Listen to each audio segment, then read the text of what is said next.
sekalian, berjumpa lagi dalam pembelajaran pendidikan agama Katolik dan budi pekerti untuk SMP. Bagaimana kabar Ananda sekalian di rumah? Em berharap semuanya Ananda dalam keadaan sehat dan tetap semangat mengikuti PJJ kita dari rumah. Nah, sebelum kita mendalami materi kita hari ini, terlebih dahulu kita ambil sikap hening sejenak, kita berdoa. Dalam nama Bapa dan Putra dan Roh Kudus, amin. Allah Bapa yang Maha Baik, sejak semula Engkau menghendaki agar kami senantiasa membangun relasi yang erat dengan-Mu. Kami bersyukur berkat jasa orang tua kami, tokoh-tokoh gereja, para nabi, dan semua orang beriman yang lain, terutama berkat jasa Yesus Kristus yang menjadi teladan iman kami. Engkau telah membimbing kami menjadi anak-anak-Mu. Semoga kami senantiasa berusaha agar hubungan kami dengan-Mu semakin erat, tidak tergoyahkan oleh kepentingan apapun. Amin. Dalam nama Bapa dan Putra dan Roh Kudus, amin. Setelah kita membuka pembelajaran kita dengan doa pembukaan, kita akan mendalami materi kita hari ini dan judul kita adalah Peran Gereja bagi Perkembanganku. Adapun kompetensi dasar kita dari 3.5 menemukan peran keluarga, sekolah, dan masyarakat terhadap perkembangan dirinya, dan indikator pencapaian hasil belajar. Pada akhir pembelajaran diharapkan siswa mampu menjelaskan pelajaran atau manfaat yang dapat diperoleh dari berbagai kegiatan gereja, menyebutkan tokoh gereja yang patut dianggap sebagai teladan dalam memperkembangkan dirinya, dan menjelaskan peran gereja, tokoh pendahulu umat beriman dalam pengembangan dirinya berdasarkan kitab suci Roma 10 ayat 14 sampai dengan 15. Menjelaskan peran gereja, tokoh pendahulu umat beriman dalam pengembangan dirinya berdasarkan Katekismus Gereja Katolik artikel 2030. Terbiasa melibatkan diri dalam kegiatan gereja demi pengembangan dirinya, dan mewawancarai aktivis umat untuk memperoleh sharing pengalaman keterlibatannya dalam gereja serta dampaknya dalam kehidupan pribadi. Ananda sekalian, salah satu cara belajar mengembangkan diri yang efektif adalah dengan terlibat langsung dalam kegiatan yang ada. Nah, di dalam gereja ada begitu banyak kegiatan atau kelompok-kelompok pelayanan. Kamu dapat melibatkan diri dan belajar banyak dalam keterlibatanmu itu. Nah, hari ini kita akan mendalami satu pengalaman temanmu yang dikisahkannya bagaimana ia terlibat dalam kegiatan gereja.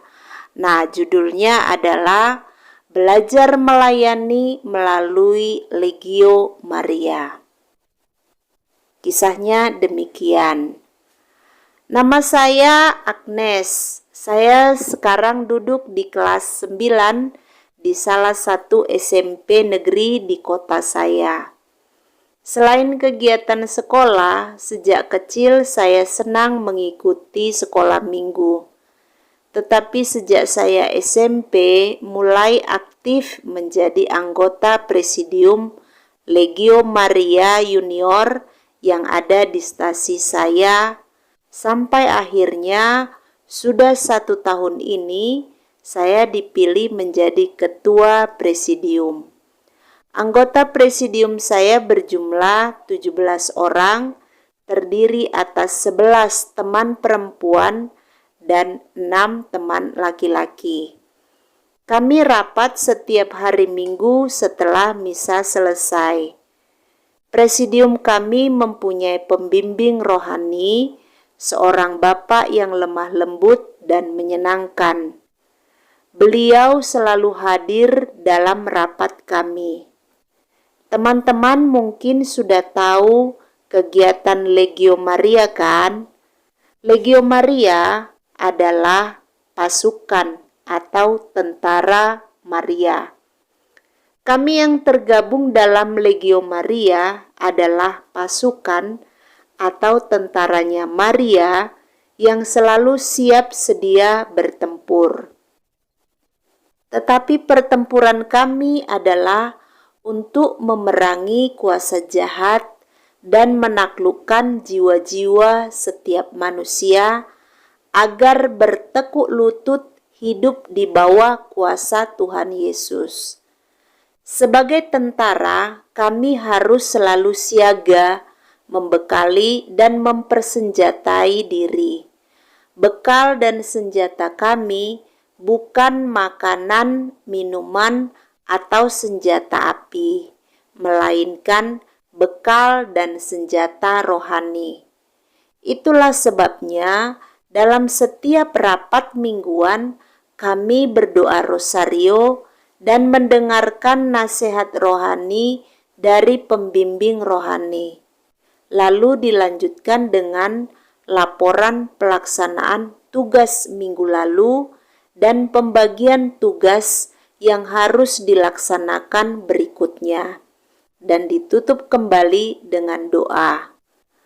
Karena kami ini masih junior, tugas-tugas yang kami lakukan disesuaikan dengan kemampuan kami, antara lain membaca dan merenungkan kitab suci atau bacaan rohani, mengikuti pertemuan lingkungan atau kelompok basis, menjadi lektor, menjadi putra atau putri altar, mengunjungi teman yang sakit, membereskan buku-buku misa, membantu membersihkan gereja, membantu ketua lingkungan menyebarkan undangan.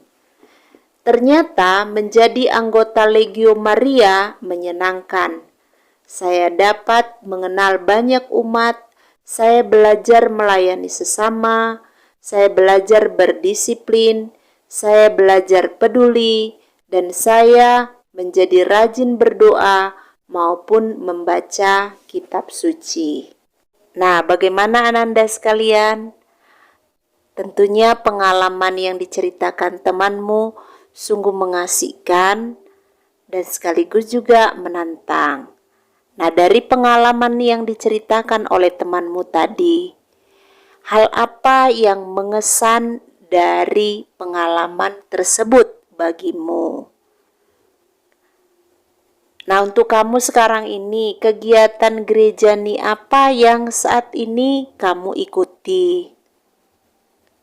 Lalu, apa manfaat yang kamu peroleh dalam kegiatan gereja yang kamu ikuti? Ananda sekalian, dari pengalaman temanmu yang bernama Agnes, belajar melayani di kelompok Legio Maria, kita bisa mengetahui dua hal penting. Yang pertama, seseorang itu dapat berkembang imannya melalui keterlibatannya dalam pelayanan gereja. Yang kedua, ia akan berkembang bila belajar meneladan dari tokoh-tokoh yang menunjukkan sikap dan komitmen iman yang baik. Untuk mengembangkan diri, kita dapat belajar dari berbagai macam sumber. Salah satu sumber dapat kita temukan dalam komunitas jemaat beriman atau gereja. Kita dapat belajar dengan melihat sikap dan tindakan-tindakan baik yang telah dicontohkan oleh tokoh-tokoh dalam gereja, terutama melalui keterlibatan langsung dalam berbagai kegiatan gereja tersebut. Contohnya dalam pengalaman yang diceritakan oleh Agnes, di mana mereka memiliki pembimbing rohani, seorang bapak yang memiliki sikap yang lemah lembut dan menyenangkan. Banyak sikap dan keteladanan tokoh-tokoh umat yang terlibat dalam gereja yang dapat menjadi pelajaran bagi kita. Umumnya mereka terlibat dengan penuh semangat dan dengan sukarela. Mereka aktif di gereja, padahal untuk itu mereka seringkali harus berkorban tenaga, waktu, dan pikiran. Mereka bekerja tanpa pamrih. Nah, keteladanan semacam ini bisa kita tiru agar kita pun semakin bertumbuh menjadi pribadi yang sama dengan mereka. Gereja mempunyai tanggung jawab untuk ikut serta mengembangkan hidup setiap anggotanya, baik dalam perkembangan pribadi sebagai manusia pada umumnya maupun sebagai manusia beriman. Nah, peranan dan tanggung jawab itu antara lain dirumuskan di dalam Kitab Suci dan juga Katekismus Gereja Katolik. Kita akan melihat bagaimana ajaran gereja tentang peran gereja dalam perkembangan pribadi dari Kitab Suci. Nah, Ananda sekalian yang ada di rumah, silakan buka Kitab Sucinya. Kita lihat Roma 10 ayat 14 sampai dengan 15. Mem akan membacakan perikop ini untuk kita semua. Silakan Ananda di rumah mengikuti dan menyimaknya. Tetapi bagaimana mereka dapat berseru kepadanya jika mereka tidak percaya kepada Dia? Bagaimana mereka dapat percaya kepada Dia jika mereka tidak mendengar tentang Dia? Bagaimana mereka mendengar tentang Dia jika tidak ada yang memberitakannya? Dan bagaimana mereka dapat memberitakannya jika mereka tidak diutus? Seperti ada tertulis, betapa indahnya kedatangan mereka yang membawa kabar baik. Kemudian kita akan melihat dari Katekismus Gereja Katolik artikel 2030. Silakan Ananda di rumah menyimaknya. Orang yang dibaptis menjalankan perutusannya di dalam gereja, persekutuan semua orang yang dibaptis. Dari gereja ia menerima sabda Allah yang mencakup petunjuk-petunjuk hukum Kristus. Kita bisa baca di dalam Galatia 6 ayat 2. Dari gereja ia menerima rahmat sakramen-sakramen yang menguatkannya di jalan. Gereja memberi kepadanya contoh kekudusan. Di dalam perawan Maria tersuci, ia melihat bentuk dan sumber kekudusan ini. Ia melihatnya dalam kesaksian murni dari mereka yang menghidupinya. Ia menemukannya dalam tradisi rohani dan dalam sejarah panjang para kudus yang mendahuluinya dan yang hari peringatannya sekarang dirayakan di dalam gereja. Ananda sekalian, setelah kita membaca kitab suci dari Roma 10 ayat 14 sampai dengan 15 dan juga Katekismus Gereja Katolik artikel 2030, tentunya ada beberapa pertanyaan yang muncul di dalam benak kita. Apa peran yang diberikan orang-orang yang lebih dahulu beriman bagi kita yang hidup zaman sekarang? Bila para pendahulu mempunyai peranan dalam kehidupan iman kita, apa yang selayaknya kita perbuat? Apa saja yang diberikan gereja kepada anggotanya demi perkembangan dirinya? Ananda sekalian, Rasul Paulus dalam suratnya kepada umat di Roma itu memberi penegasan tentang peranan orang-orang beriman yang lebih dahulu bergabung dalam gereja. Maka melalui kesaksian hidup dan iman mereka itulah iman gereja akan Yesus Kristus dan pelayanannya diteruskan dari generasi ke generasi, sehingga manusia yang lahir di kemudian hari itu dapat mengenal Yesus Kristus yang adalah jalan, kebenaran, dan juga hidup. Gereja yang hidup di zaman sekarang itu tidak bisa dilepaskan dari jasa mereka yang lebih dahulu menjadi anggota gereja, terutama para rasul. Sebab berkat kesaksian hidup dan iman para rasul, kita pun dapat menjadi anggota gereja dan dapat beriman pada Yesus Kristus. Oleh karena itu, sepantasnya kita bersyukur atas jasa mereka.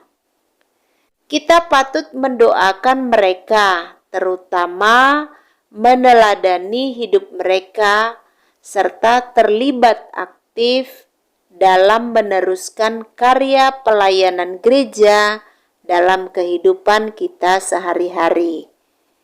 Dari gereja sendiri kita memperoleh beberapa hal, yakni sabda Allah yang mencakup hukum-hukum Kristus, kemudian rahmat sakramen-sakramen, dan juga teladan kekudusan. Ananda sekalian, setelah kita mendalami materi kita pada hari ini, marilah kita ambil sikap hening sejenak. Kita refleksikan kembali seluruh pembelajaran yang sudah kita lakukan dari awal sampai dengan di akhir pembelajaran ini. Apakah selama ini Ananda sudah mengenal warga Katolik di sekitar tempat tinggalmu? Apakah kamu mengenal pemuka, umat, atau pengurus gereja di lingkunganmu? Apakah kamu mendoakan para pemimpin gerejamu? Apakah kamu terlibat aktif dalam kegiatan gereja? Apakah kehidupan imanmu dapat diteladani oleh teman-temanmu? Buatlah niat untuk terlibat dalam salah satu kegiatan gereja sehingga imanmu dapat semakin berkembang. Sekarang ucapkanlah doa untuk salah seorang umat atau pemuka umat ataupun pemimpin gereja yang ingin kamu doakan.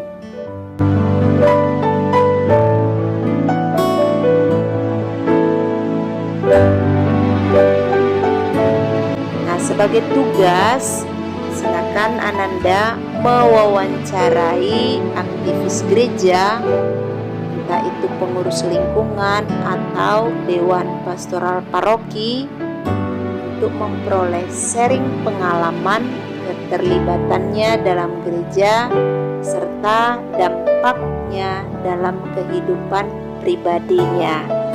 Untuk tugas mewawancarai, silakan Ananda buat dalam bentuk video. Ananda sekalian, untuk menutup pembelajaran kita pada hari ini, kita nyanyikan lagu yang berjudul Dalam Yesus Kita Bersaudara dengan penuh penghayatan. Dalam nama Bapa dan Putra dan Roh Kudus, amin. Dalam Yesus kita bersaudara, dalam Yesus kita bersaudara, dalam Yesus kita bersaudara sekarang dan selamanya. Dalam Yesus kita bersaudara, dalam Yesus saling melayani, dalam Yesus saling melayani, dalam Yesus saling melayani, sekarang dan selamanya. Dalam Yesus saling melayani, dalam Yesus saling mengampuni, dalam Yesus saling mengampuni, dalam Yesus saling mengampuni, sekarang dan selamanya. Dalam Yesus